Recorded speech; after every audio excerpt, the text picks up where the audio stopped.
Well, the old hymn says it this way: because he lives, I can face tomorrow.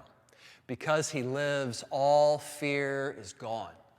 Because I know he holds the future, and life is worth the living just because he lives.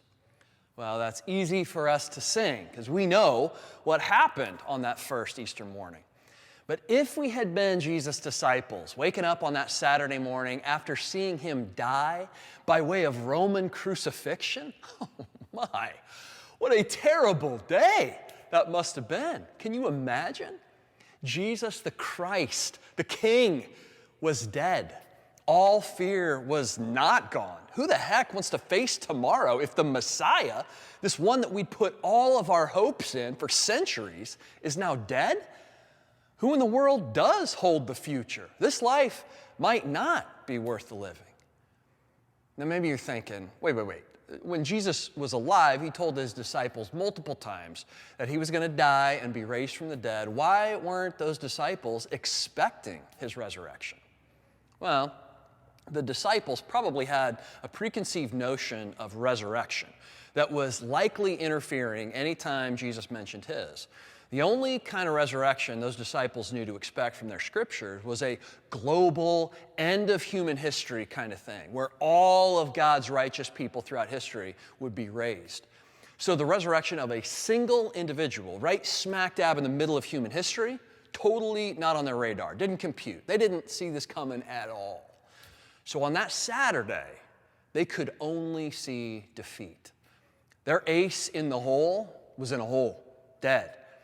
This one that they'd put all of their hopes in, this one they thought for sure was going to overthrow Rome, prove himself to be the king over every king and Caesar, finally freeing once and for all God's people from oppression.